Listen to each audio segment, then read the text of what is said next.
Halo, selamat siang Wening, Rizkula, Rasis. Apakah kita sudah boleh mulai? Apakah sudah makan siang? Ya, Bu. Sudah, Bu. Udah, Bu. Apakah sehat semua? Sehat, Alhamdulillah Bu. sehat, Bu. Alhamdulillah, Bu. Ngantuk kah? Kalau ngantuk ditampar nih. Minum kopi? Saya juga minum kopi nih sekarang. Siapa nih baru masuk? Yuk, mulai yuk. Boleh sambil makan, boleh sambil minum kopi.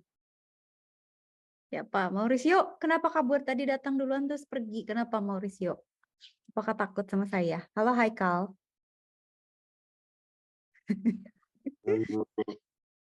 Enggak, Bu, tadi ke WC bentar, Bu, makanya cabut. Oh, oke. Mandi gitu. Ya, oke. Soalnya kayaknya, hah, kenapa saya cuma berdua sama Marisa? Apakah saya pergi aja? Kayak gitu. Enggak ya? Oke. Mulai ya. Saya sebenarnya akan review aja yang kemarin. Sambil dongeng ya, saya ceritain. Sebenarnya nanti tuh, selamat siang, selamat datang di Indomaret. Saya tuh sebenarnya pengen ngasih kuis tapi belum sempat, sama pengen ngasih tugas tapi belum sampai materinya. Jadi hari ini saya mau jelasin ini dulu. Oke. Kalau detail slide-nya baca sendiri, saya akan mengikuti topik-topiknya tapi pakai cerita saya. Oke. Nah, minggu lalu, nggak tahu nih, kalian udah pada ngumpulin tugas belum? Saya minta kalian untuk ngumpulin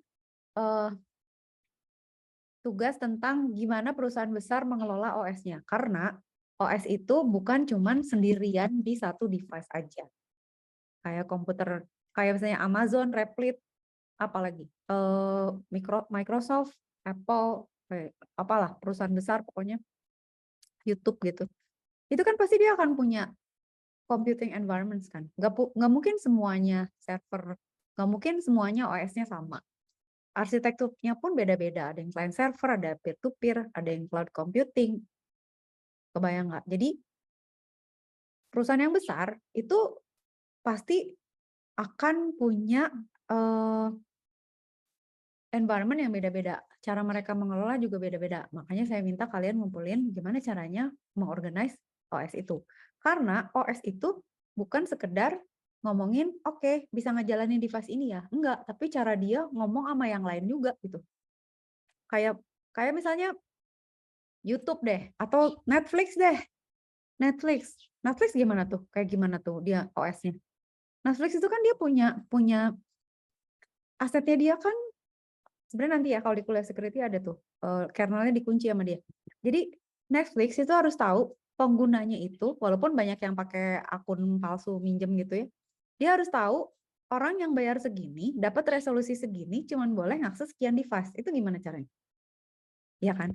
Itu kan masalahnya. Terus misalnya ada yang misalnya Netflix dia aksesnya di mobile, ada yang akses di PC, ada yang akses di laptop, ada yang di iPad, ada yang di TV, ada yang pakai Android TV dan lain sebagainya.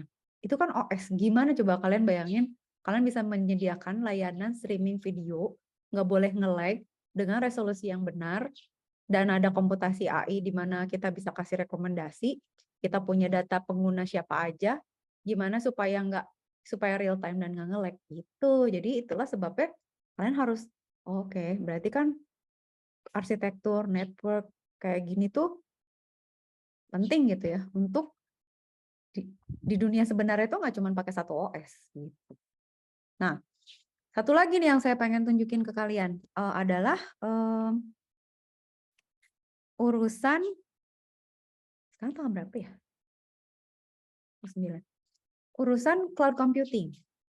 Nah, kalau cloud computing saya mau cerita hero saya nih. Hero saya itu namanya, kalian pasti tahu Replit kan? Nah, Replit itu yang punya kan Amjad Masad ya. Replit itu ini adalah diawali karena males gitu ya. Sebenarnya kan kalau orang komputer standalone kan punya OS masing-masing kan. Tapi kalau kalian punya OS sendiri, pada saat mau compile, kalian harus compile ini, mau punya Java, harus install Java, untuk install harus punya harus tar ya. Ini balas dulu. Balas dulu bentar ya. Harus nginstal gitu. Saya juga sampai di satu titik yang karena dari dulu kerjanya ngoding, udah ganti device berapa kali, udah ganti komputer berapa kali, ganti OS, itu selalu males install. Nah, sekarang mulai kan ada cloud computing kan, di mana dia menawarkan public cloud. Orang kalau mau pakai cloud, misalnya kayak Google, Foto lah, Flickr gitu ya. Ada yang private, ada yang hybrid, ada yang ngasih service, ada yang ngasih platform, ada yang ngasih infrastruktur, kayak misalnya Microsoft, Amazon, itu mereka punya cloud computing. Nah, kalian bisa bayangin nggak Replit? Kalau kalian suka pakai Replit nggak? Replit itu kita pakai servernya dia untuk compute kan, untuk ngompal. Dan dia bisa bahasa apa aja loh. Template-nya dia macam-macam. Kalian mau pakai bahasa apa? Mau pakai Python, Ruby, Go? Ada, nggak usah install. Jadi ini tuh kayak platform iya, software iya,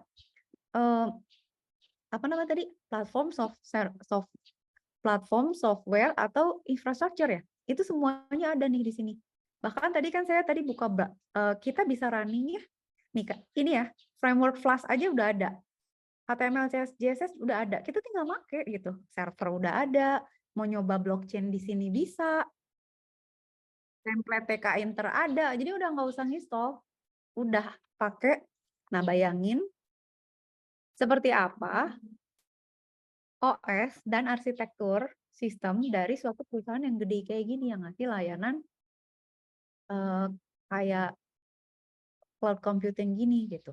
Nah, itulah yang saya pengen ceritakan ke kalian, bahwa OS itu nggak cuma ngomongin satu jenis gitu. Nggak cuma, oh iya deh kalau Windows gitu, kalau OS gitu, kalau Linux gitu, Unix gitu, nggak. Tapi nanti kalau misalnya as a whole gitu, itu harus saling berhubungan tuh si OS. Jadi kalian harus paham aja gitu, emang harus ngerti. Ya.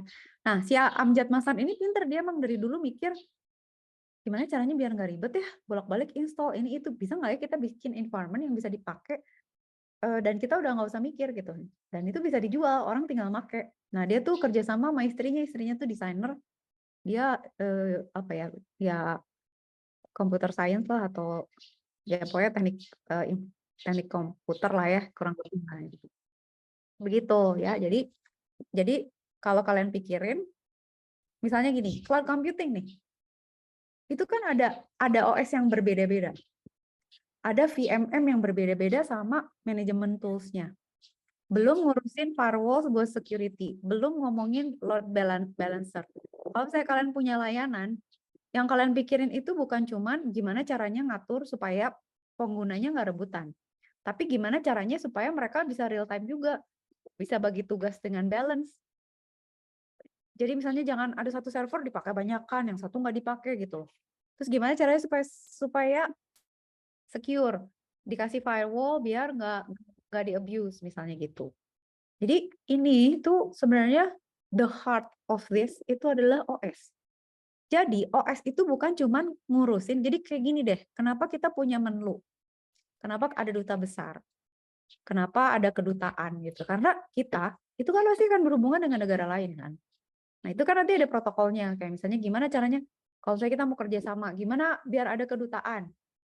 Gimana cara kedutaan berinteraksi dengan negara itu? Kayak sekarang katanya Belanda dia nyabut ke duta-duta besarnya, dan kedutaan dia di Rusia dilepas deh, dan dia nggak mau terima kedutaan Rusia juga di Belanda. Jadi udah pada mulai ngeboikot. Nah, kayak gitu ya. OS itu juga gitu. Jadi misalnya gini, Unix nih mau ngomong sama sistem yang ada di Windows. Nah, mereka gimana tuh caranya? Nah, itu adalah bagian dari OS juga. Jadi bukan sekedar oke, kalau pakai OS ini nggak usah mikirin yang lain, enggak. Karena banyak banget yang harus dipikirin, termasuk gimana caranya supaya real time. Apalagi kalau misalnya kalian punya layanan, misalnya layanan kendaraan otonomos, itu kan real time tuh. Jadi bisa dikontrol dari device gitu kan ya. Itu kan lewat OS tuh, lewat langit juga, lewat cloud. Kalau nggak real time gimana? Nabrak. Atau misalnya sensor kemacetan, atau sensor suhu, atau sensor tsunami or anything gitu. itu harus real time juga kan. Kalau dia lama, kalau misalnya antara satu OS sama OS lain nggak bisa komunikasi, nyangkut ya kacau gitu. Gitu ya. Nah, OS juga ada yang gratis, ada yang berbayar, semua ada kelebihan dan kekurangannya. Nanti bisa kita bahas lagi. Tapi setiap OS itu pasti punya culture dan apa ya? Karakteristiknya dia sendiri. Gitu ya. Ini baca sendiri. Nah, yang penting dari OS adalah kalian harus paham mengenai programming. Karena OS itu deket sama low level programming. Data structure juga terutama. Nah, kalau kalian lihat data structure itu, kalau sebenarnya kan representasi dari data, bagaimana kita memanage data supaya bisa berfungsi sesuai dengan yang kita butuhkan kan. Kayak misalnya ini, ada single link list, ini kan sebenarnya tipe data ya. Kalau single link list itu dia saling berhubungan berhubungan satu sama lain. Tapi kalau single link list tuh cuma tahu depan aja, kayak kalian main ular naga panjangnya, kalian cuma tahu teman yang di depan siapa. Kalau double link list kalian tahu depan sama belakang, jadi gandengan depan belakang. Kalau sirkular itu kayak kalian main pegangan tangan di lingkaran tuh saling tahu ujung ke ujung gitu ya. Itu struktur data itu. Dan ini kan buat ngakses data sebenarnya. Misalnya kayak data berikutnya yang mana, habis itu data yang mana, data sebelumnya yang mana. Kayak gitulah siklusnya gimana gitu ya. Nah, di kernel sebenarnya kan OS itu secara prinsip hidupnya tuh kan fetching data terus execute kan. Cara kita memanage datanya kan sangat penting gitu. Karena data yang mana, mau diproses seperti apa, terus nanti hasilnya mau digimanain kayak gitu-gitunya. Data punya siapa dan lain sebagainya. Oke, jadi nanti saya akan kasih tugas ke kalian programming juga karena data structure itu penting di dalam OS gitu ya. Nah, katakan misalnya gini, kalian udah pernah dengar blockchain kan? Yang dimaksud dengan blockchain apa? Blockchain itu kan sebenarnya data structure juga gitu. Cuman bedanya blockchain adalah namanya aja blockchain kan. Sebenarnya chain juga kayak ini kan, kayak single link list kan. Kayak kita punya gerbong-gerbong gini kan. Gerbong-gerbong yang saling berhubungan gini, sorry gambarnya jelek. Gitu kan, saling nyambung gitu ya. Jadi ini sebenarnya kenapa disebut blockchain? Karena mereka saling berkaitan gitu. Misalnya ini transaksi 1, transaksi 2, transaksi 3. Nah, yang menjadi penghubung dari kenapa blockchain itu secure, secara sederhana saya jelasin. Pada saat kita ada transaksi pertama nih, transaksi 1 gitu ya.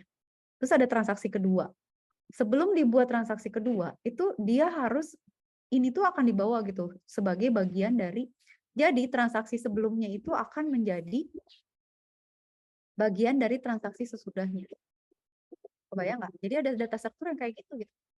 Jadi nanti ini tuh di-hash bareng gitu. Jadi di transaksi 2 tuh ada data mengenai transaksi 1. Dan ini tuh nggak bisa ini immutable. Jadi nggak bisa diganti, nggak bisa dihapus, nggak bisa diedit. Udah, once it's done, lu kagak bisa ngapa-ngapain lagi. Nah, kalau misalnya ada transaksi lagi, si transaksi 3 itu nanti akan memuat transaksi 1 dan 2 gitu. Jadi nyambung terus kalau kalian lihat ya, antara struktur data yang ini sama yang single link list itu kan beda ya. Nah, saya jelasin dulu kenapa blockchain itu secure. Karena gini, katakan misalnya di sini ada satu transaksi nih. Transaksi yang mau kita deny gitu. Nggak mau, gue nggak mau ngaku misalnya siapa?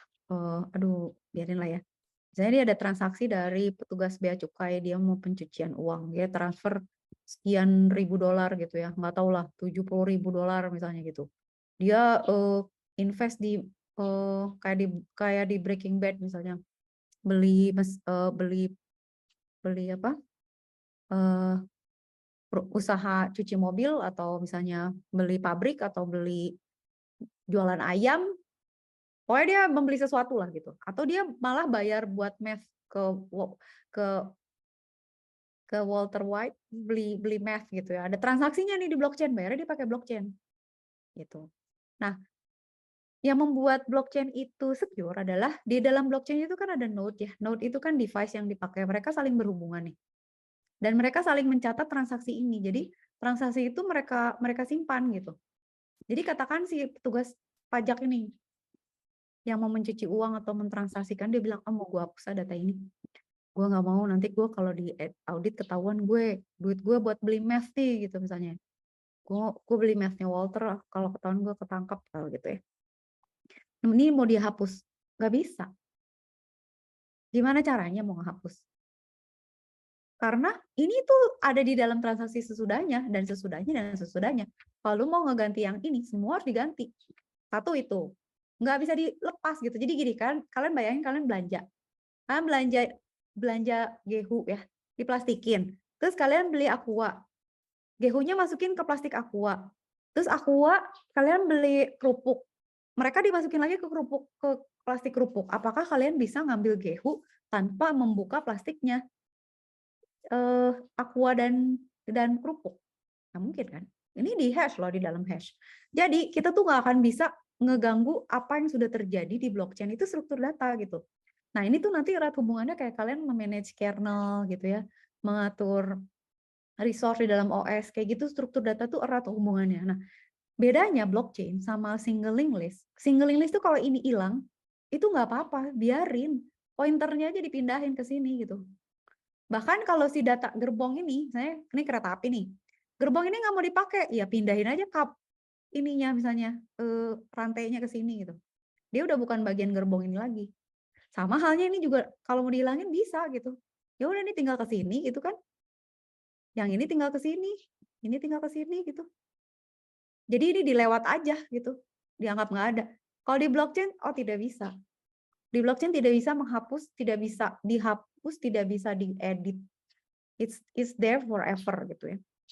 Ya ini saya sambil cerita background. Nah, circular link list juga sama ya. Ini juga kalau dihapus saya biarin aja gitu, pointernya aja pindahin ke sini gitu kan ya. Nah, kenapa nggak bisa dihapus? Nah, saya tadi udah bilang ini catatan ini, transaksi ini itu disimpan oleh semua device yang terlibat. Jadi device ini punya catatan dan copy yang sama persis mengenai transaksi yang terjadi. Jadi kalau misalnya ini mau diubah, berhasil nih diubah di sebelah sini misalnya. Gue berhasil kok ngerubah. Ya cuma berubah di sini gitu. Misalnya kalian rubah di sini. Yang lain belum, ini juga harus dirubah. Itu sama dengan misalnya kalian arisan. Misalnya kalian arisan nih, terus yang menang misalnya bersepuluh. Terus si ibu A ngutang ke ibu B misalnya. Ngutang 500.000 gitu. Terus si ibu A nih, gue di catatan gue mau dirubah, gue minjemnya 250.000 aja gitu. Nanti gue tunjukin, nih kan gue cuma pinjam 250.000 gitu. Gak bisa, lu harus ngerubah semua catatan ibu-ibu yang ada gitu. Jadi kalau mau konspirasi harus semuanya 10-10-nya korup, baru lu bisa ganti datanya, baru gitu. Kebayang? Susah gitu. Jadi makanya blockchain itu secure karena struktur datanya dan cara dia berinteraksi ya kan gitu ya. Jadi oke ya, kebayang ya. Nah, struktur data nanti ini hubungannya ngomongin kernel, ngomongin low level resource allocation kayak gitu-gitu. Oke, dah. Jadi nanti kernel tuh juga hubungannya sama searching. Struktur data juga searching kan. Misalnya kalian mau cari data tertentu ada di mana, nah, itu pakai teknik searching. Terus ada hubungannya juga dengan hash. Makanya nanti kita belajar hash itu gimana. Nah, udah selesai nih. Chapter 1 beres. Sekarang kita masuk chapter 2. Chapter 2 selesai hari ini karena saya akan ceritanya, saya nggak bacain slide, tapi saya akan cerita ke kalian. Selamat datang. Haus loh, bentar minum dulu.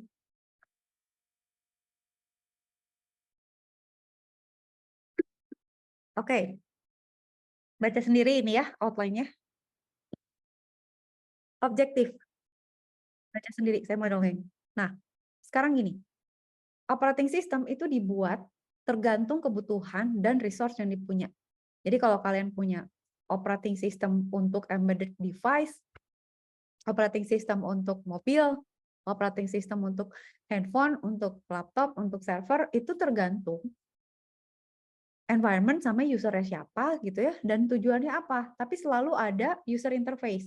Jadi antar muka antara user dengan operating systemnya. Terus bagaimana cara dia mengeksekusi, bagaimana dia mengelola input output, dan bagaimana dia memanage file sistemnya dia, gitu ya. Ini udah umum, service-nya operating system. Dan dia juga harus bisa berkomunikasi dengan OS lain, dengan network, dengan OS lain, dengan protokol yang berbeda, dengan aplikasi. Dia harus bisa detect kalau misalnya error nih, gak kompat. Kayak misalnya saya punya nih laptop saya ini tuh nggak bisa ngeprint di printer saya yang lama. Itu error detection karena dia tahu ini input output nggak bisa, nggak kompatibel, drivernya gak cocok. Kita nggak support driver itu lagi. Why gitu misalnya. Kenapa satu OS jadi nggak support suatu aplikasi atau nggak support suatu driver? Bisa jadi karena memang udah terlalu jauh gitu perbedaannya. Jadi mungkin bitrate-nya beda, terus misalnya pakai paket datanya beda gitu-gitu ya. Jadi kalian bisa bayangin ya. Nah, OS itu tuh bukan cuman ngejalanin semua ini. Dia juga harus waspada terhadap kemungkinan error apapun. Entah error karena ada proses yang nyangkut, atau ada yang tidak kompatibel, atau misalnya gara-gara ada interupsi yang tidak diperbolehkan, misalnya gitu ya. Sama kayak di suatu negara, itu juga kita kan makanya punya TNI dan polisi gitu ya, TNI, AU, AL, AD. Itu untuk error detection gitu. Kayak misalnya, kenapa nih ada di perairan Indonesia? Kenapa ada pesawat di wilayah udara Indonesia? Itu bisa dianggap sebagai error. Kenapa OS harus tahu ada error? Karena error itu bisa mengganggu keamanan sistem. Entah sistemnya tidak berfungsi atau sistemnya compromise. Bisa digunakan untuk hal lain. Nanti saya ceritain secara garis besar, security itu hubungannya sama OS gitu.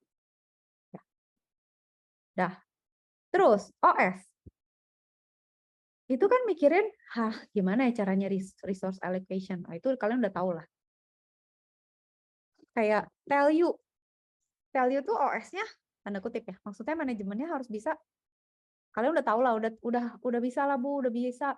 Harus ngatur itu kan, parkir kan Bu, harus ngatur ruangan kan, ngatur jadwal, terus harus cek misalnya ruangannya bisa dipakai atau enggak, terus nggak bentrok, terus fasilitasnya ada atau enggak, dosen dibayar atau enggak, gimana caranya, siapa aja yang dikasih tugas ngajar, siapa yang penelitian, gitu ya. Itu mah udahlah pasti. Nah, yang satu lagi penting, nanti saya ceritain bahwa OS itu harus bisa melakukan logging. Logging itu pencatatan. Jadi harus ada, itu tuh sebenarnya bagian dari housekeeping gitu. Kalian juga kan pasti per bulan, paling enggak kalian punya misalnya housekeeping kalian tuh, kalian nyatat pengeluaran sama pendapatan supaya kalian tahu, oh spendingnya kemana, earningnya dari mana gitu. Saya harus gimana gitu ya, cukup nggak uangnya. Itu tuh logging ya. Nah, kalau di OS dia harus bisa identify proses yang sedang berjalan, apa yang sedang diakses, nama modul yang dijalankan, dia punya PID, proses ID berapa, resource yang digunakan di alamat berapa, itu penting. Nanti saya akan tunjukin bahwa ada satu kasus di mana hacker itu masuk ke dalam suatu sistem dan ini bisa dipecahkan dari loggingnya sistem operasinya. Jadi kalau sistem operasinya kocar-kacir, nggak ada loggingnya tuh nggak pernah ada bukti tuh. Kalau di situ pernah ada hacker. Jadi logging ini penting. Nah, itu hubungannya erat sama protection dan security.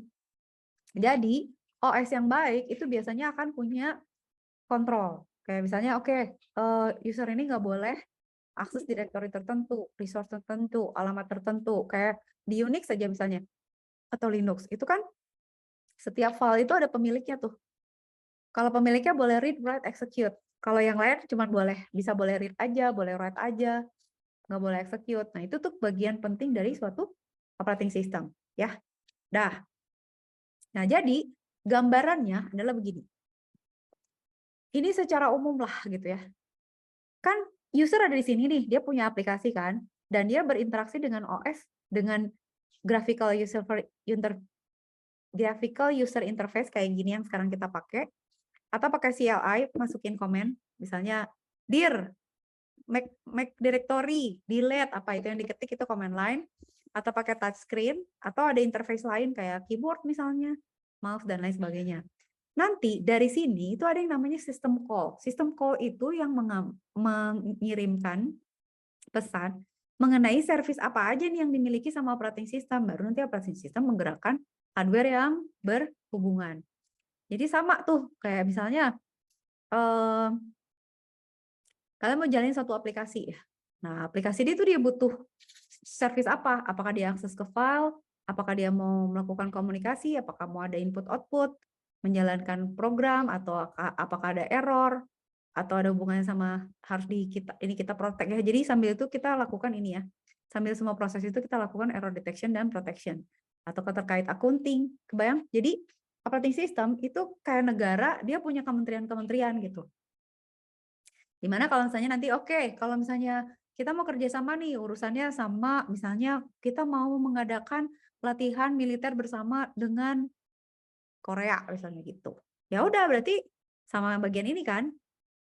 Mau apa? Dia hubungannya sama Kementerian Pertahanan dan Keamanan. Ya udah sama itu aksesnya gitu. Nah, sekarang saya akan nanti kasih contoh ya. Operating system ini kan yang biru ya. Kalian lihat nggak? Ini kan wilayah kekuasaan kita nih ya.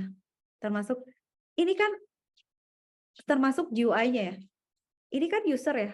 Artinya orang lain gitu. Dan ini juga hardware artinya di luar gitu. Yang nanti kita akan komunikasi. Nah, kalau kita mau melihat operating system bagus atau enggak, itu bukan dari seberapa bagusnya desain dari OS-nya. Nggak dari seberapa lengkap service yang dia punya. Tapi bagaimana dia berinteraksi dengan dunia luar itu juga sangat penting gitu. Dengan hardware, dengan software. Karena bisa terjadi OS-nya bagus, tapi software application yang dia gunakan itu jelek. Sehingga akhirnya dia bisa masuk ke operating system, memanfaatkan resource yang ada, lalu dia menggunakan itu untuk kepentingan yang malicious gitu. Itu sama dengan kayak misalnya kalian jadi agen rahasia gitu, kayak SALT, kalian masuk ke Kementerian Pertahanan gitu, terus kalian pura-pura jadi menteri apanya gitu, atau subak menteri yang mana gitu, tapi kalian sebenarnya dari negara lain menyusupi. Nah itu tuh kayak gitu. Jadi misalnya negara bagus sih, aman gitu, tapi begitu ada aplikasi yang masuk dan tidak dipantau, itu mulai itu ke secure semuanya begitu. Oke? Nah, nanti saya ceritain.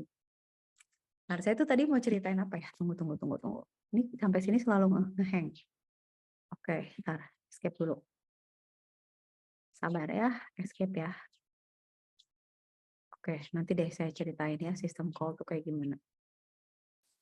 Nanti kayaknya saya harus ngejelasin API sih. Nah, CLI. Kalian tahu CLI kan? CLI itu kayak terminal.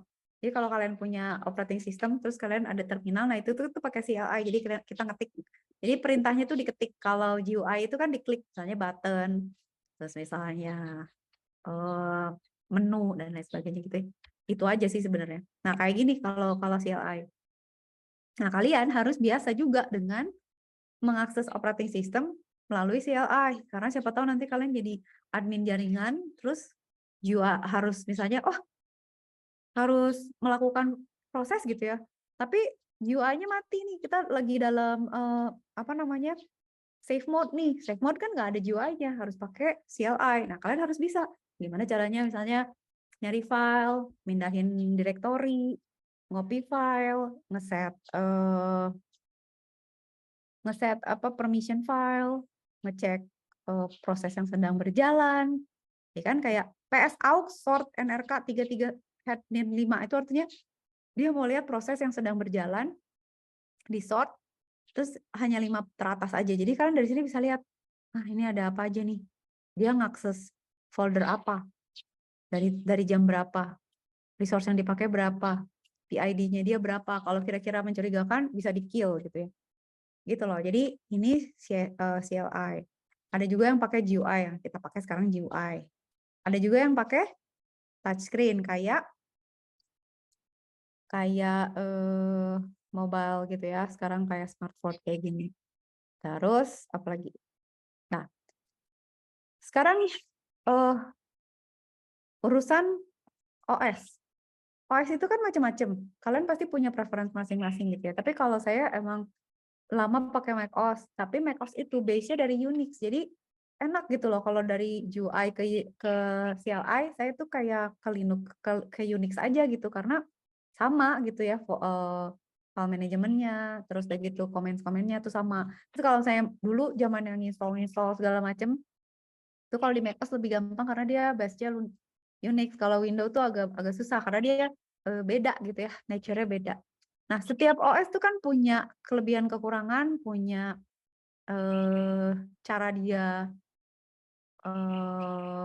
desain dia baik visual maupun hardware low levelnya gitu ya. Nah, tapi semua OS itu harus punya yang namanya API.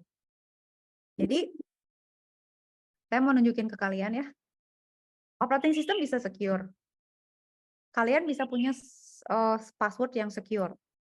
Saya akan tunjukin kebodohan saya sebagai seseorang yang sebenarnya harusnya nggak boleh membuat kesalahan, tapi itu belajar sih ya sebenarnya.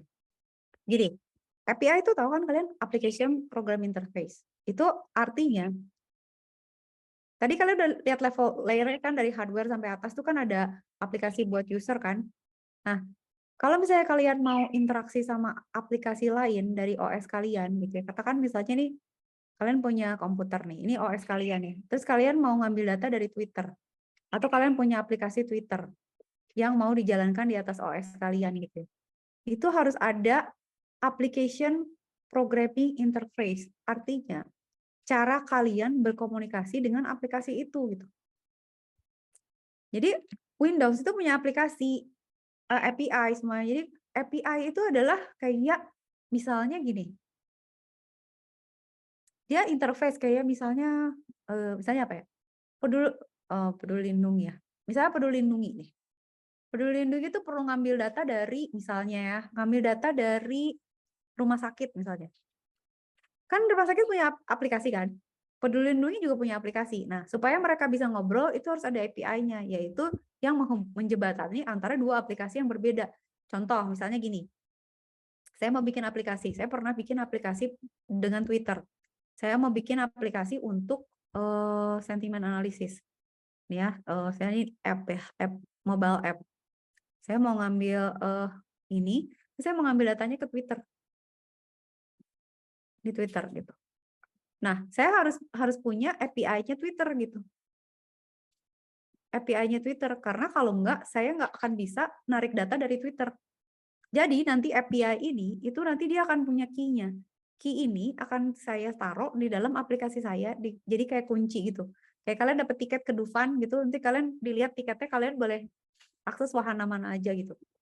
Ini juga sama. Jadi kalau misalnya saya bilang, Tweet, saya minta API dong buat aplikasi saya, terus kata Twitter nanti ditanya, aplikasi kamu buat apa?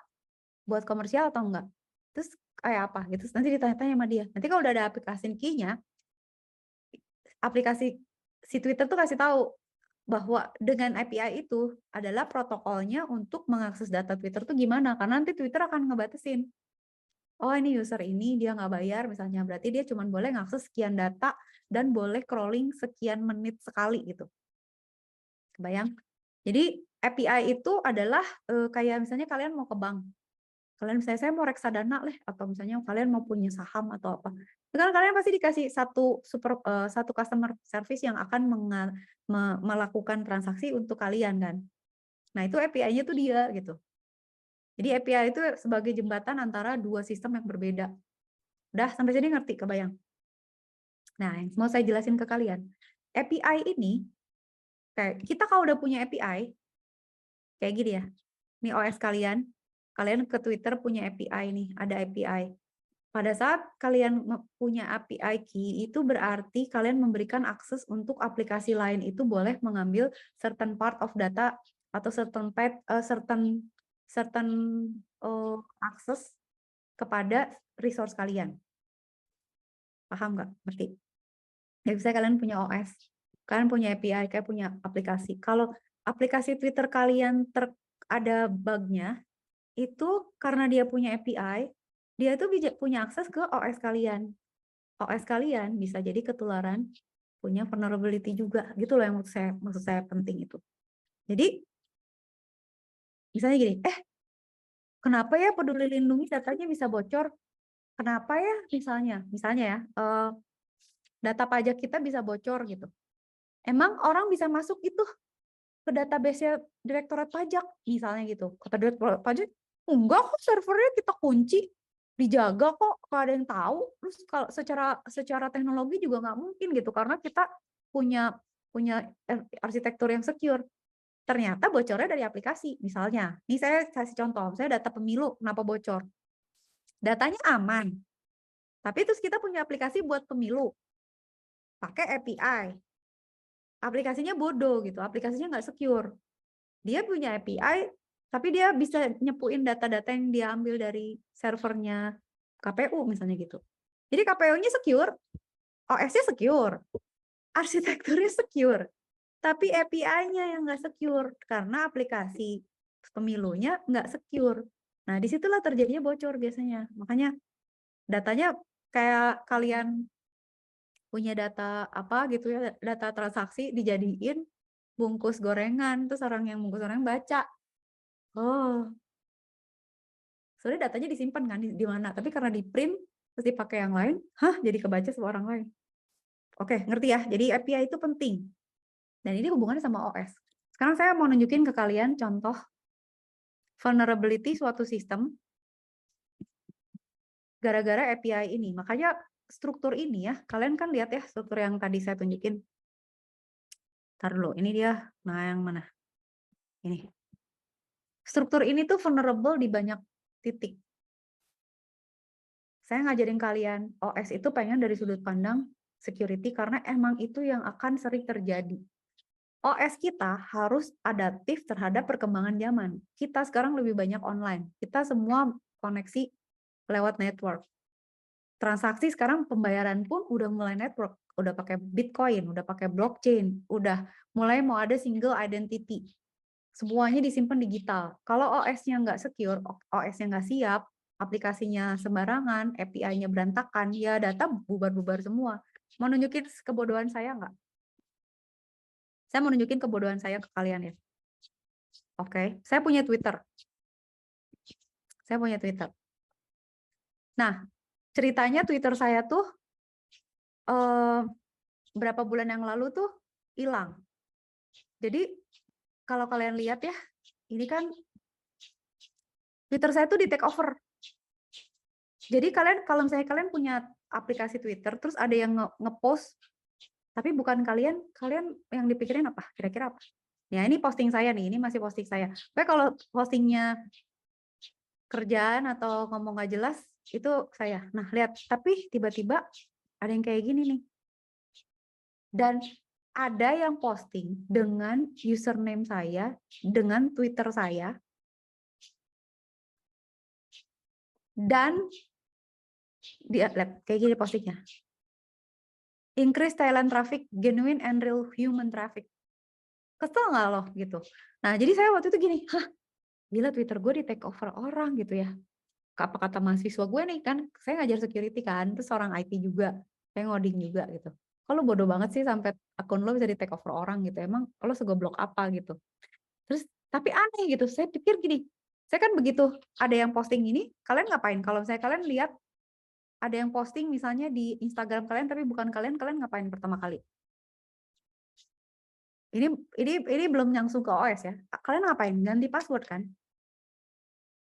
Saya ganti password dan ganti password Twitter, ganti password Gmail karena ini kan saya pakai 2FA ya. Jadi verifikasinya bisa pakai Google Authentication, bisa pakai email, bisa pakai handphone. Tetap bisa posting, dia bisa posting dan ini tuh going on for 4 months gitu. Saya sampai bingung, kok bisa ya dia posting? Oke, terus akhirnya saya cek di sini.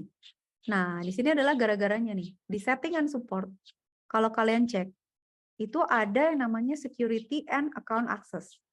Di sini kalian pokoknya gini, setiap kali kalian punya akun, jadikan two factor authentication. Selalu two factor. Terserah kalian two faktornya mau pakai email, mau pakai SMS, mau pakai Google Auth, mau pakai protection, pokoknya dua kali lapis security. Ternyata masalahnya tuh ada di sini. Jadi sebelumnya saya tuh memberikan akses kepada beberapa aplikasi untuk boleh connect ke Twitter saya. Nah itu tuh lewat API. Jadi, bentar ya, saya tunjukin. Jadi, misalnya gini, kalian punya Twitter ya, misalnya app connected apps Twitter ya.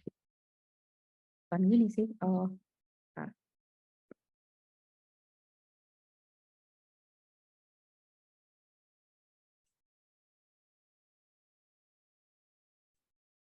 Nih, ini berlaku untuk semua aplikasi ya.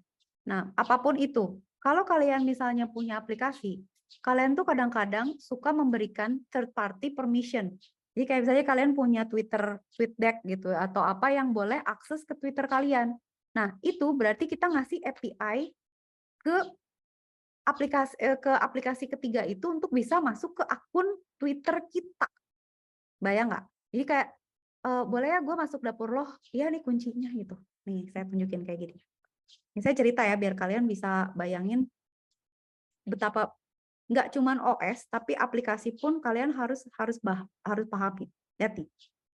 Sebelumnya tuh saya kayak gini, jadi saya ada aplikasi yang saya sambungin ke Twitter.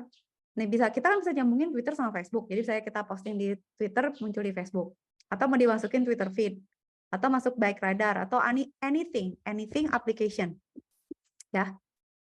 Itu sama dengan kalian install APK, terus kalian ditanya, gue boleh akses kontak lo nggak? Boleh. Gue boleh akses kamera nggak? Boleh. Boleh akses mic? Boleh. Nah itu, kalau begitu kalian kasih, makanya ini ada revoke access kan? Revoke access itu berarti API-nya kalian cabut, supaya dia nggak bisa akses lagi ke dalam Twitter kalian. Jadi kalau kita misalnya punya aplikasi nih, ini saya sambil cerita ya. Misalnya kalian punya aplikasi, kalian punya Twitter, punya akun Twitter, gitu ya. Lama, ini gimana sih ngetiknya? Nah, misalnya kalian punya aplikasi di Twitter nih, Twitter kalian ya. Ini kalian punya akun Twitter. Udah gitu, kalian kasih ke third party gitu ya. Nah, ini tulisannya kok jelek. Di Twitter. Ya, akun Twitter kalian, terus kalian punya third aplikasi nih. Third party application gitu ya. Kalian kasih akses. Itu berarti kalian ngasih API ke dia untuk bisa ngasih ngapain aja di Twitter kalian gitu. Lewat Twitter tentunya gitu. Nanti di sini tuh sebenarnya lewat Twitter. Jadi kita bilang, Twitter akun gue kasih ya aksesnya ke si third app ini gitu. Ini Twitter benerannya gitu. Oh, kata Twitter, oke, gue kasih akses karena asalkan ada key yang benernya aja. Oke, connected gitu ya. Gitu ya. Jadi terus akhirnya gini, setelah saya cek, perasaan email gue kagak bocor, password juga nggak bocor. Berarti kan ada yang lain gitu. Nah, saya hapus-hapusin nih third app yang ada. Saya hapus-hapusin, kecuali saya punya 2 API buatan saya sendiri. Jadi saya pernah bikin aplikasi dulu, pokoknya namanya Twitter App CG deh kalau nggak salah. Saya punya project dulu. Saya menggunakan Twitter saya itu untuk crawling data. Jadi saya mau ngambil kayak misalnya data tentang merek tertentu atau tentang sentiment analysis gitu ya. Jadi saya punya 2 API yang nggak saya hapus. Jadi yang lain saya hapus. Jadi app yang lain saya biarin gitu. Jadi 2 aplikasi ini saya biarin karena dia kan punya gue gitu. Nggak saya hapus. Dah. Ternyata dia masih tetap ngepost gitu.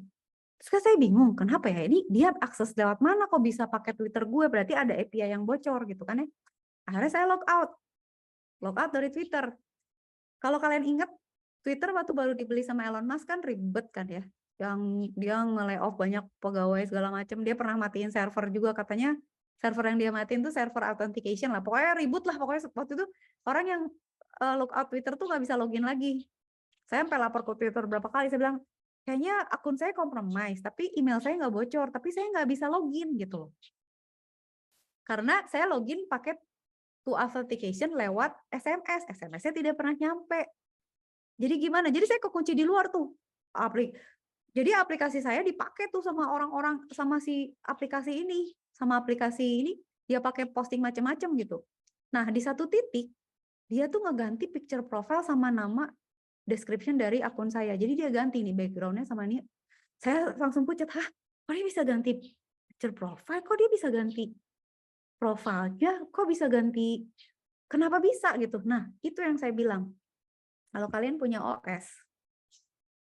OS-nya secure, tapi application-nya jebret atau API-nya brengsek, dia bisa masuk ke dalam file, dia bisa masuk ke program execution, dia bisa masuk ke OS kalian, dia bisa masuk ke kernel gitu. Jadi jangan sepelekan aplikasi, karena ada aplikasi-aplikasi yang dia ngasih bypass ke OS kita gitu. Jadi yang bodoh aplikasinya, OS-nya, atau orangnya, Bu, semuanya sebenarnya. Kayak kalian misalnya misalnya kalian ada APK undangan pernikahan, terus OS-nya udah bilang, mau serius nih mau diinstal gitu kan ya. OS-nya udah ngingetin, tapi kata kita, iyalah install aja. Nah, bodoh kedua kali kan. Udah, aplikasinya terinstall ya, OS-nya juga udah pasrah kan, ya kata lu boleh gitu. Nanti udah diinstal, si aplikasinya nanya lagi, boleh akses galeri nggak?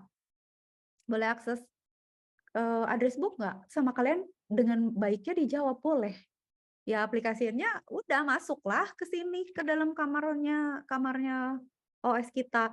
Ya udah, vulnerable semua. Dia masuklah ke sini, ke bagian service. Dia bisa lihat misalnya, oh transaksi perbankan, password-password yang di-save, password-password yang di-save di browser, cache memorinya dia akses apa aja. Modar nggak kayak gitu? Oke ya, udah? Nah, balik ke cerita Twitter saya, akhirnya saya entah gimana caranya saya utak-atik, akhirnya saya bisa login lagi tuh. Terus apa yang saya lakukan pertama kali adalah saya menghapus 2 app saya ini, saya hapus. Dan udah gitu selesai dong, nggak ada lagi posting. Ternyata yang bocor tuh API saya. Bodoh nggak? Goblok nggak? Aduh, saya tuh nggak saya hapus karena saya pikir, nanti gue bisa pakai lagi lah buat kalau mau bikin aplikasi gitu. Ternyata itu yang bocor. Nah, seperti harus kalian ketahui bahwa kalau contoh ya, kalau kalian mau nambahin API, saya ke Twitter. Kalian tuh biasanya harus jadi developer, terus nanti minta nih, Twitter gue minta dong API buat ke aplikasi gue. Nanti sama si Twitter tanya-tanya tuh, lo aplikasi mau buat apa, sendiri atau apa, buat government atau apa, datanya mau diapain gitu, nanti ditanya. Karena nanti kalau ada apa-apa Twitter yang disalahin karena dia nge-feed datanya ke kita kan gitu ya. Nah, ternyata emang ada cara nyuri Twitter API orang. Mungkin API saya tuh salah naruh, atau saya pernah screenshot terus ke upload atau gimana gitu ya. Saya nggak ngerti. Tapi ada memang script yang bisa hunting Twitter API untuk dia pakai. Jadi kayak misalnya saya nyuri Twitter API kalian gitu ya. Ya udah, saya bikin aplikasi buat posting gitu, pakai Twitter API kalian gitu. Jadi saya nggak usah tahu password kalian, cukup username kalian aja apa gitu. Terus Twitter API kalian apa, masukin ke dalam program saya. Direct ke situ, udah. Itu bisa sampai ngeganti picture profile segala macam, cukup dalam loh itu aksesnya. Jadi sama kayak misalnya kalian tahu GitHub. GitHub itu isinya apa sih? Kalian ada coding kan? Ada bots yang kalian misalnya saya punya banyak repositori ya. Di GitHub itu saya punya banyak coding gitu ya. Yang saya simpan di sini. Saya taruh saya coding saya, blockchain lah apa segala macam ada di sini semua. Kalian tahu kan kadang-kadang kalau misalnya kita bikin kode misalnya akses ke WiFi ada SSID sama password WiFi kalian kan. Terus kalian misalnya ngupload itu ke GitHub. Tapi nggak kalian filter gitu. Maksudnya ikut di save gitu dan nggak dihapus baris itu. Orang bisa tahu kan jadinya password SSID sama SSID kita sama password itu sebenarnya bisa jadi di hacking juga. Tapi yang lebih parah lagi adalah misalnya saya punya apa ya? Saya punya apa ya? Blockchain ya misalnya. Di situ ada key wallet saya. Itu ada bot yang bisa ngumpulin key wallet supaya bisa nyuri data wallet orang-orang Bitcoin itu bisa dicuri.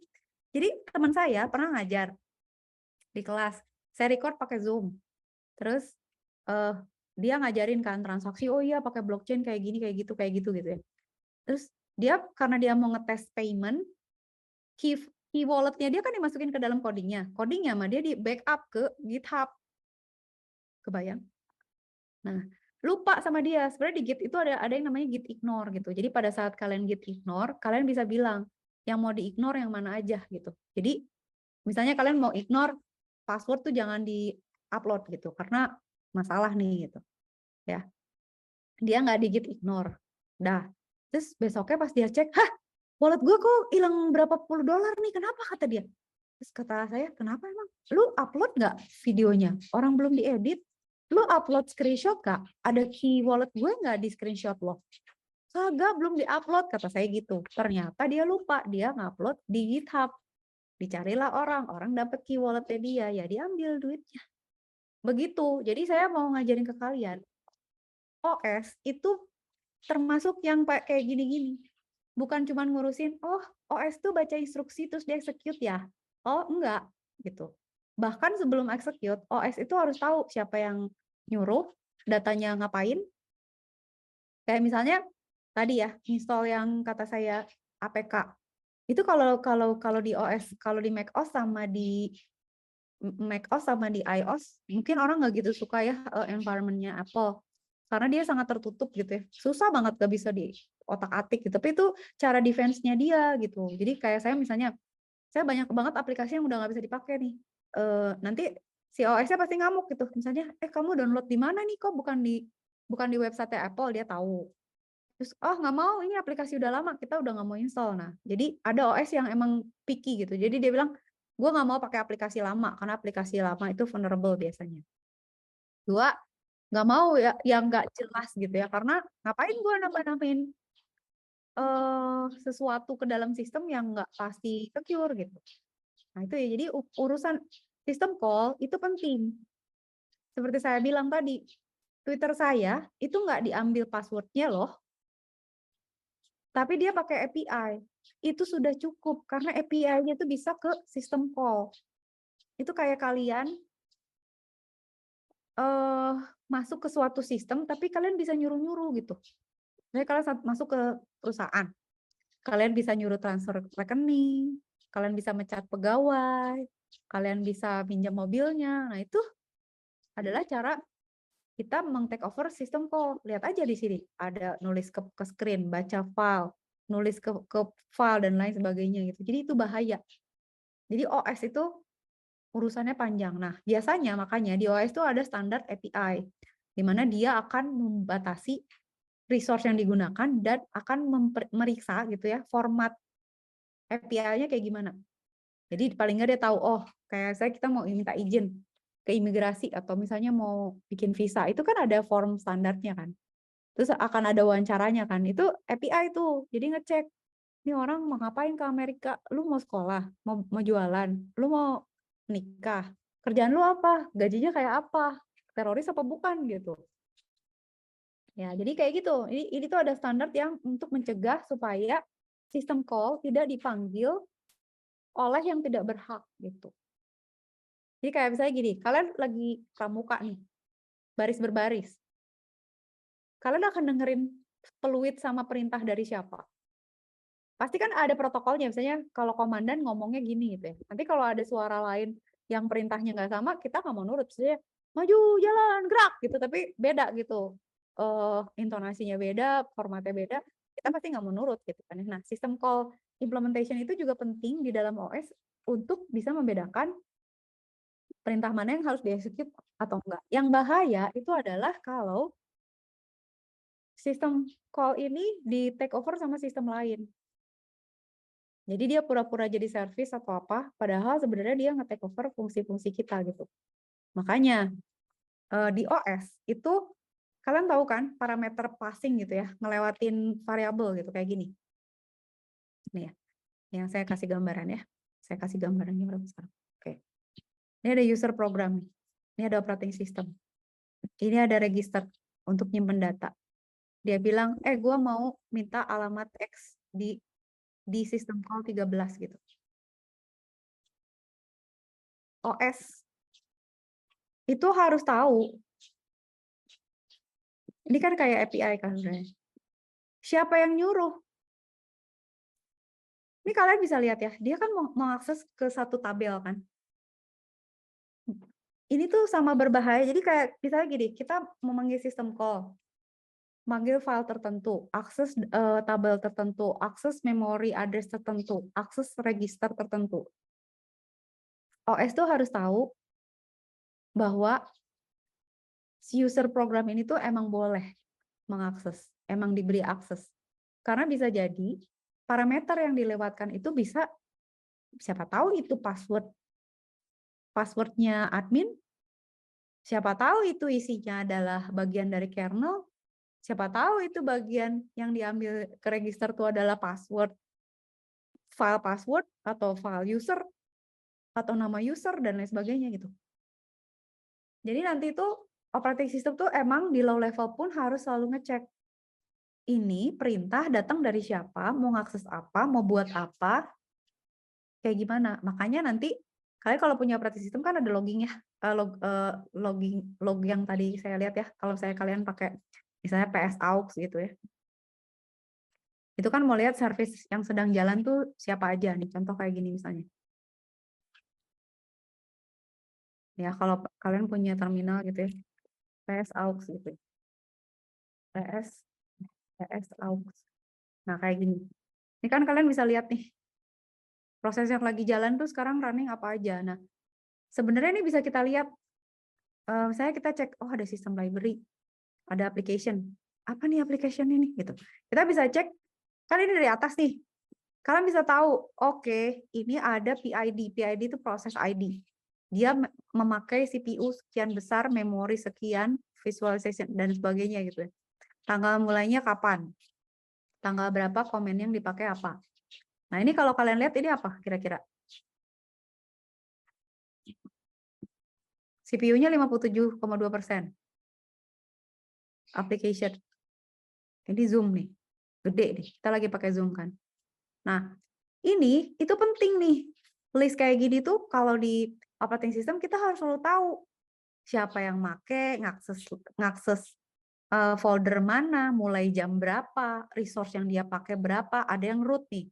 Nah, sebenarnya kalau kita udah hafalnya kayak kalian punya rumah, kalian pasti tahu misalnya kayak, hah, pintu itu kok nggak dikunci, atau misalnya, hah, jendela kok tiba-tiba kebuka, kok lampu tiba-tiba nyala. Kalau admin yang tahu tuh akan tahu di background kenapa ada yang operasi, ada transaksi gede banget atau proses gede banget. Dia akan bisa cari itu sebenarnya. Oh, ini kayaknya virus nih, atau ini ada proses yang nggak boleh nih misalnya gitu ya. Kayak gitu, kebayang. Nah, sistem call itu emang harus diawasin tuh sama OS gitu. Dia harus selalu mastiin gitu, karena pada saat dia membuat proses itu harus dikontrol. Ini proses siapa yang nyuruh, dia pakai resource yang mana, mau diproses sama CPU kapan, ada misalnya interupsi atau enggak, kapan diselesaikan, kapan di load, dan lain sebagainya gitu. Kebayang? Oke ya. Dah, terus yang saya tadi bilang, kalau tadi Twitter saya, sistem call-nya itu kan maksudnya si API-nya bisa akses sampai dia ganti picture profile kan. Masih untung dia misalnya nggak bisa ngeriset password Twitter saya misalnya gitu ya. Nah, sistem call tuh bisa ke file management loh. File management tuh bahaya karena di dalam file itu ada macam-macam. Ada password, ada username, ada data macam-macam lah, library dan lain sebagainya. Terus device management juga. Jadi kalau saya kita punya API, dia bisa akses memori, dia bisa baca apapun yang di memori dia kirim ke printer misalnya, dia bisa ngejalanin kamera. Nah, kalau saya mau nunjukin ke kalian ya, saya kan ngajarin security kan, CAMSIS. Nah, bayangin kalian kalau memanfaatkan sistem call di dalam OS untuk melakukan device management. Dan itu bisa dilakukan. Saya nyobanya biasanya pakai Kali Linux, pakai Metasploit. Saya bisa nge-bypass OS suatu sistem, misalnya itu Windows, asal nggak ada antivirus ya. Jadi maksudnya dibikin vulnerable, antivirusnya dimatiin, terus security OS-nya diturunin, sama dengan di Android juga gitu ya. Itu saya bisa akses ke device loh. Jadi saya bisa dari jauh aktivasi kamera, speaker, keyboard, semua bisa di take over. Karena apa? Karena saya nge-bypass sistem call yang ada di operating system gitu. Kebayang ngeri nggak tuh? Jadi Bu yang jelek apanya? OS-nya. OS-nya bisa jadi secure. Tapi pada saat ada tamu atau file yang nggak secure, nah OS-nya itu bisa terancam. Jadi kalian bisa bayangin nggak? Kalian punya device, kalian nggak sama sekali nggak sadar, tapi kamera kalian nih, kamera handphone itu bisa nyala. Jadi saya bisa ngambil gambar kalian setiap berapa menit, atau bisa streaming video, atau bisa ngerekam, mic-nya saya nyalain, saya rekam. Bisa saya pakai buat ngirim SMS ke orang lain. Bisa misalnya videonya saya save, saya kirim ke email siapa gitu. Atau saya bisa nyuri galeri kalian. Ini device management. Request device yang mana, release device yang mana, baca yang mana, write yang mana, reposition yang mana. Gitu loh. Jadi OS itu bukan sekedar dia berdiri sendiri, tapi dia harus komunikasi sama device lain juga, OS lain juga. Nah, kalau kalian nggak paham bagaimana mereka berinteraksi dan di manakah titik-titik kelemahan, ya kacau gitu. Makanya sekarang banyak kebobolan data ini itu karena ya bisa jadi misalnya orang keamanan tuh nggak mungkin nggak ngerti operating system, dia pasti ngerti gitu. Kalau ahli security itu dia pasti ngerti karena the heart of a system itu ya OS. Nah, OS-nya secure aja bisa bobol, apalagi OS-nya jelek gitu kan. Gitu. Ya. Nah, jadi protection mah udah lah ya, pasti kayak misalnya ada permission nih buat user tertentu, buat login tertentu, buat file tertentu. OS yang bagus akan membagi-bagi resource-nya untuk permission-permission yang berbeda. Jadi kayak misalnya kalian punya perusahaan yang bagus tuh arsip-arsipnya bagus gitu, yang rahasia dipisahin sama yang buat publik dan sebagainya. Minum dulu. Gitu ya. Kalau ada pertanyaan boleh langsung ya. Lanjut. Nah, sekarang kalian lihat. Ini perbandingan antara Windows sama Unix System Call. System Call itu dia bisa manggil, dia bisa akses proses, dia bisa akses file, dia bisa akses device, dia bisa akses information, communication, dan protection. Lihat bahwa setiap operating system itu punya fungsi-fungsi sendiri gitu ya. Misalnya untuk proses nih Windows create proses, exit proses, untuk Unix itu fork, exit, wait dan sebagainya. Mereka punya fungsinya sendiri. Nah, cara dari suatu OS memanage system call itu adalah dengan fungsi. Jadi kalau dia misalnya kalau Windows kan pakai create proses gitu. Nanti ada fungsi yang dijalankan namanya create proses. Atau fork gitu ya. Nanti dia akan menjalankan fungsi fork. Kalau ada program yang jahat, dia bisa ganti create proses ini dengan coding yang berbeda gitu. Jadi create proses itu misalnya create proses tapi dia meng-create proses yang malicious gitu. Si proses itu nantinya akan mengakses ke bagian-bagian dari OS yang nggak boleh diproses misalnya kayak gitu. Nah, atau fork itu jadi sebenarnya si OS-nya itu udah punya fungsi-fungsi sendiri. Jadi kayak misalnya gini, kalian misalnya kalau ke perpustakaan, apakah kalian ngambil bukunya sendiri? Biasanya enggak kan? Biasanya kalian bilang ke librariannya, Bu, saya perlu buku ini. Oh iya, saya ambilkan. Itu tuh ini, sistem call. Jadi tidak boleh, misalnya di perpustakaan tuh nggak boleh orang ngambil sendiri. Karena kalau dia ngambil sendiri, nanti nggak tercatat lah. Kita nggak tahu yang minjem siapa, ngembalinya kapan, kalau dia ambil gimana kan. Tapi kalau lewat librarian kan dia catat, dia apa gitu ya, prosesnya jelas. Gitu. Begitu. Nah, ini sama halnya dengan programming. Kalian kalau programming tahu kan, misalnya kalian belajar OOP nggak sih? OOP kan ada ya, OOP, Object Oriented Programming itu kan ada kelas biasanya. Di dalam kelas itu kan biasanya kita akan atur methods gitu ya, atau fungsi gitu, dan data kan. methodenya apa, datanya apa gitu ya. Nah, data sama method itu kan punya apa yang namanya? Punya akses yang bisa dibagi-bagi gitu. Jadi saya mau public, jadi oh ini tuh public ya, yang ini misalnya private, yang ini protected gitu. Nah, itu adalah cara OS atau bahasa pemrograman melindungi datanya. Jadi kalau kalian buat aplikasi,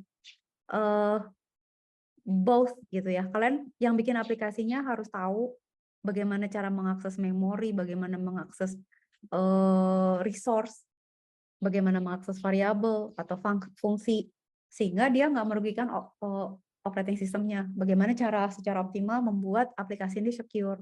Begitu ya, jadi ini tuh low level sebenarnya OS tuh, kemana-mana gitu. Jadi kalau kalian ngoding, itu kalian juga nggak bisa bikin semua variabelnya public. Jadi ada variabel yang boleh dibaca semua orang, kayak misalnya, oke, sekarang misalnya tinggi badan saya semua orang boleh tahu lah. Tapi misalnya nilai kalian gitu, saya nggak kasih public misalnya. Atau misalnya gaji nggak saya kasih public, atau emang sama tell you nggak dia yang ngebagi-bagi gitu ya. Jadi kenapa misalnya nilai mahasiswa tidak boleh public? Karena kalau public dia boleh diubah sama siapa aja. Nanti ada metodenya mahasiswa, dia bisa ngerubah nilainya dia sendiri. Makanya nilai mahasiswa itu harus protected misalnya gitu, atau private, nggak bisa dilihat orang lain. Yang bisa ngerubah nilai itu hanya yang berhak, yaitu fungsinya dari si dosen.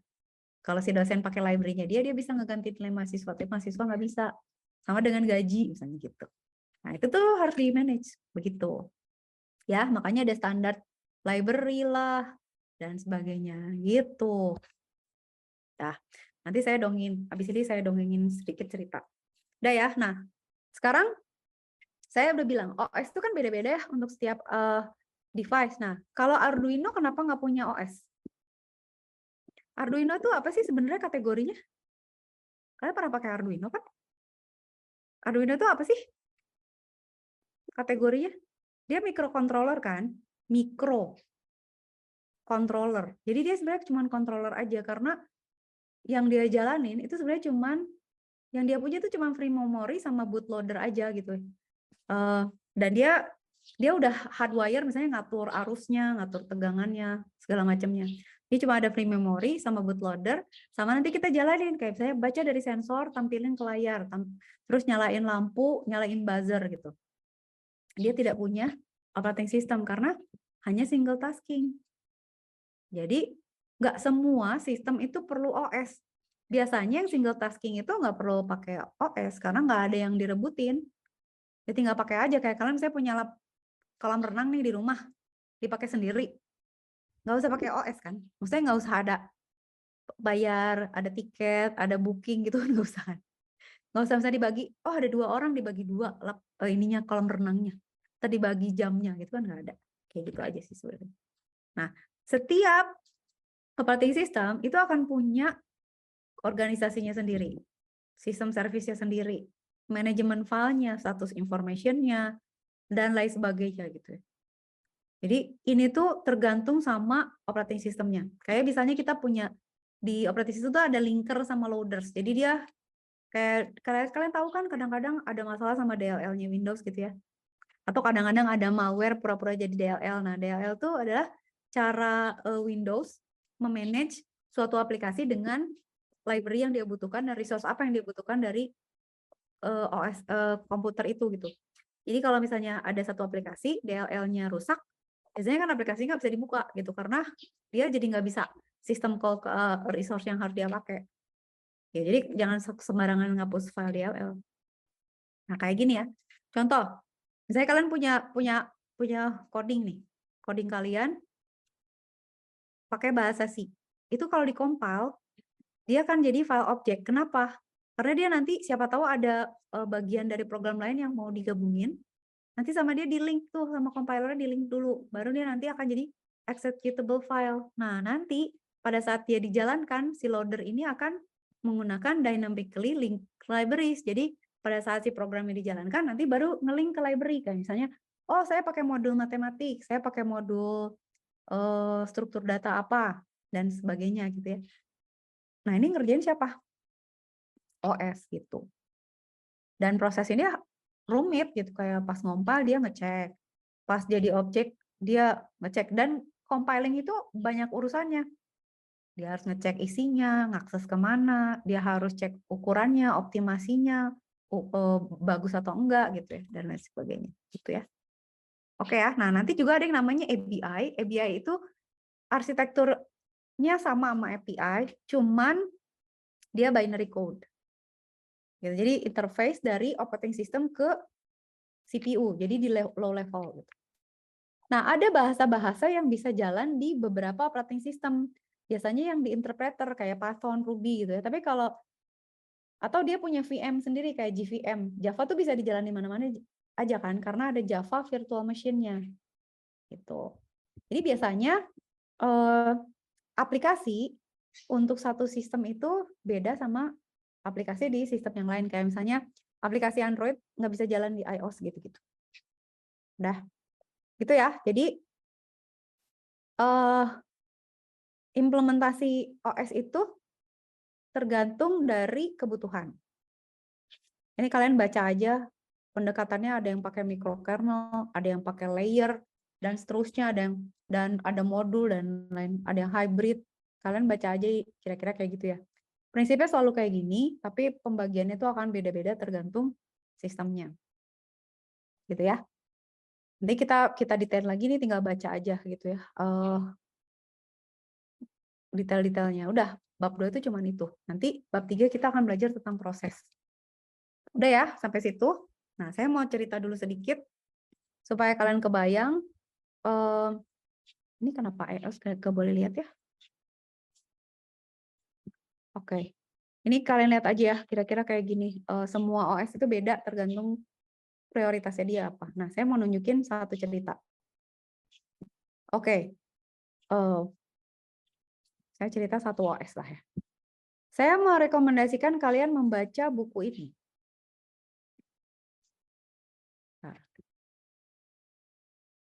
Nah, saya baca buku ini, Cuckoo's Egg. Cuckoo's Egg ini adalah tentang tracking spy through the maze of computer espionage. Jadi, ini tuh ceritanya ada suatu university dihack. Padahal dia pakai OS yang bagus nih. Nih, kalian lihat. Ada laboratorium di suatu sekolah di Berkeley, itu dihack. Dia pakai operating systemnya Unix BSD, which is itu secure. Dan bagus, OS bagus, termasuk OS yang bagus gitu. Dia pakai BSD, Unix. Nah, pendek singkat cerita, ini tuh di sini tuh ada satu orang namanya Crystal. Crystal itu adalah mahasiswa astronomi. Dia disuruh jadi admin. Adminnya ada beberapa. Nah, dia mencurigai ada aktivitas aneh di dalam operating system. Kayak tadi saya gini kan kelihatan ya. Nah, dia tuh ngecek itu. Ada aktivitas yang aneh. Terus dia bilang tuh sama admin yang lain, gue ngerasa kayaknya di sini ada hacker deh. Gue rasa. Soalnya aktivitasnya beda. Dia punya feeling aja gitu. Terus dan si Unix ini itu bagus, dia punya logging sistem yang bagus. Jadi si Crystal ini bisa nge-track apa aja yang terjadi di sini itu dari dia bisa tahu siapa yang login, jam berapa, username-nya apa, ngakses direktori apa, ngopi file apa, nge-modify file apa. Nah, dia di track down si hacker itu. Sebenarnya nanti saya ceritain lah detailnya. Cuman kalau kalian mau tahu, hackernya dari mana coba? Hackernya ada di Jerman. Hackernya ngehack suatu lab, kayak ada yang ngehack dari Jerman, ngehack Sekulab. Ngapain sih ngehack Sekulab? Ngapain gitu? Nah, yang saya pengen kasih tahu ke kalian adalah kalau kita cuma ngomongin OS di satu device aja, itu mah tanda kutip gampang lah. Yang jadi masalah adalah kita tuh terhubung di internet. Dengan terhubung dengan internet itu, siapapun bisa ngehack siapapun. Basically, karena nyambung gitu. Karena nyambung aja, karena ada koneksinya. Kalau kalian nggak secure, ya udah jangan pasang WiFi, jangan pasang kabel, disconnect. Itu aman tuh. Kecuali orangnya datang ngambil device kalian, ya udah selesai. Tapi kalau secara digital nggak akan bisa. Nah, si hacker ini itu ngakses University of Bremen connect ke sistem telekomunikasi Jerman lewat satelit, connect ke sistem telekomunikasi Amerika, terus lewat network mereka, masuk ke perusahaan telepon mereka, terus masuk ke sini, ke dalam network komputer Sekulab ini, lab ini dia bisa masuk ke situ. Jadi dulu, zaman dulu, kalau kalian mau tahu, saya dongengin dulu. Zaman dulu, itu kita kalau internet, itu pakai jalur telepon. Jadi itu tuh namanya dial up gitu ya, dial up. Jadi kayak nelfon ke satu service tertentu supaya kita bisa masuk internet. Jadi kalau dulu saya pakai dial up tuh pakai modem kan. Itu kayak ada bunyi handshake itu gitu-gitu ya. Nah itu tuh kalau saya pakai internet, telepon rumah tuh nggak bisa dipakai. Jadi bapak ibu saya tuh nggak bisa nerima telepon, nggak bisa pakai telepon kalau saya lagi pakai internet gitu. Jadi harus gantian. Ini telepon mau dipakai nggak? Saya mau ngerjain tugas sih, mau pakai internet misalnya. Ya udah pakai, gitu ya. Nah itu tuh ini tuh kayak telkom nih, telekomnya kita lah gitu. Jadi dia tuh hacker ini tuh nanti nge-dial up ke komputer ini, nyambung ke komputer ini. Makanya bisa di-track tuh, dicek bahwa ini siapa ya yang akses ke kita lewat jalur ini. Di track down, ketemu, oh hackernya ada di Hanover gitu. Oke ya, ini belum ngomongin OS-nya. Dah. Terus, menurut kalian dari gambar ini kenapa hacker ini mau nge-hack university? Ada apa? Orang university-nya juga bingung. Lu ngapain nge-hack gue, orang gue masuk sekolahan? Dia ngacak-ngacak tuh di sini, dia cek foldernya, username-nya apa, yang lagi running prosesnya apa, mereka proses folder mana, data-datanya ada apa, ya dia dibongkar-bongkar. Tapi sebenarnya dia tuh ngejar ini. Lihat. Kalian lihat garis ini. Universitas ini terhubung sama militer. ARPANET, militer, MIT, Army Depot, Air Force System, database Pentagon, Army Base, Army US, Air Force, komputer US Navy, infanteri, dan macam-macam gitu ya. Itu nyambung semua. Jadi bisa jadi si hacker ini mungkin mau cari teknologinya Amerika atau misalnya, gue mau cari kode nuklir something atau apa gitu. Nah dia bisa tahu harus nyari ke sini karena memang kan pasti kalian mikir ngapain sih? Kok Berkeley connect ke militer ada apa? Nah, biasanya penemuan atau pengembangan teknologi atau security yang paling maju itu kan dari militer drive-nya. Dia pengen punya komunikasi yang aman, yang paling bagus, paling cepat, paling secure. Nah, idenya dari militer. Tapi kan yang bikin pasti orang sekolahan kan, pasti university kan yang bikin. Makanya mereka ada koneksi. Dia tahu bahwa, gue tahu ada koneksi antara Berkeley. Jadi gue nge-hack army-nya lewat dari Berkeley. Gitu, kebayang? Jadi, kok dia bisa tahu sih Berkeley ini nyambung kemana? Nah, kalau kita udah bisa masuk ke dalam sistem, itu kita di OS tuh bisa ngecek. Gue connect ke, misalnya, oke, komputer gue connect ke internet pakai apa? Device nomor berapa? SSID berapa? Pakai port berapa? Terus kita bisa ngecek, oke, orang lain yang lagi ada di koneksi itu siapa aja? Kan misalnya kalian punya aplikasi Fing misalnya. Kalian bisa ngecek kan misalnya di dalam satu segmen network siapa aja yang connect ke situ. Nah, si hacker ini itu bisa track down siapa aja komputer yang ada di sini, nyambung kemana aja, sama dia didatengin gitu. Tapi pelan-pelan gitu ya. Dia bisa traversing satu komputer, pindah ke komputer yang lain, nge-remote komputer yang itu, gitu. Jadi bisa jalan-jalan tapi bentuknya digital. Oke, udah ya? Udah ya? Itu udah lihat? Oke, sekarang yang saya mau tunjukin, sebenarnya si user ini bisa masuk ke dalam server ini dan ngacak-ngacak itu karena dia bisa jadi admin. Kenapa dia bisa jadi admin? Gara-gara ini. Ntar saya hapus dulu. Jadi kalau kalian punya sistem yang secure, tapi nginstall aplikasi yang jelek, nah itu pasti bubar. Jadi si Unix BSD itu punya software namanya GNU Emacs. GNU Emacs itu adalah software editor. Jadi kayak Word gitu loh, kayak apa? Kayak Word, kayak text editor lah. Brengseknya si GNU Emacs itu zaman dulu atau belum di patch, itu dia bisa nge-save ke folder admin. Jadi kalian bisa ngedit dan nge-save atau nimpa file yang ada di direktori admin. Si OS-nya juga nggak ngecek, jadi dia nggak sadar bahwa aplikasi ini tuh kok bisa dengan bebasnya kayak kalian punya pegawai baru gitu. Kita tuh nggak sadar bahwa si pegawai baru itu bisa masuk ke tempat ruangan yang ada berangkasnya gitu tuh kita nggak sadar gitu. Karena mungkin nggak dikunci atau mungkin secara umum dia dikasih akses yang kuncinya bisa masuk kemana aja gitu. Nah itu, jadi saya mau nunjukin gitu. Jadi OS-nya bagus ya, solid. Tapi aplikasi ini berbahaya. Nah jadi si hackernya itu menambahkan dirinya sebagai admin melalui GNU MX ini gitu. Jadi dia nge-save filenya ke save password sama username. Sehingga dia jadi salah satu admin gitu. Itu sama caranya kayak misalnya saya bisa nge-hack sistemnya Telyu, itu saya update database-nya, oke, Marisa nih jadi kabag nih, ditambahin tunjangannya, ditambahin gajinya gitu. Kalau saya punya akses ke situ, bisa kan gitu.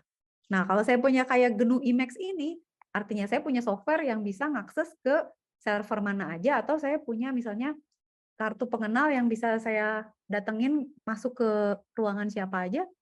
Nah, itu si GNU Emacs ini gitu loh, bayang?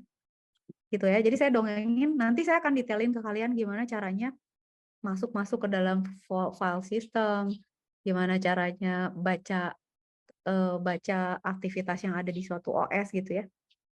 Karena di sini tuh kalau kalian lihat kita tuh bisa ngejalanin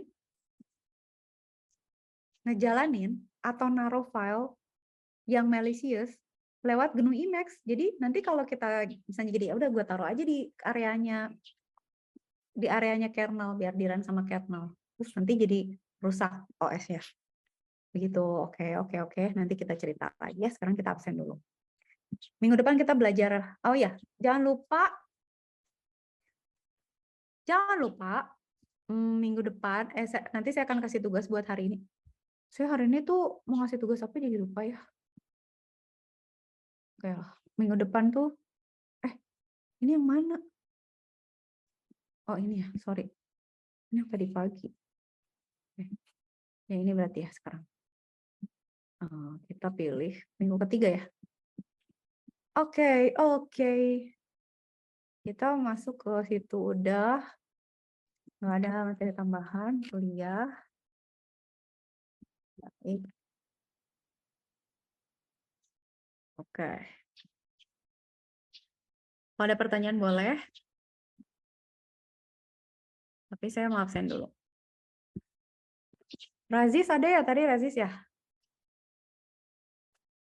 Razis tadi tunggu.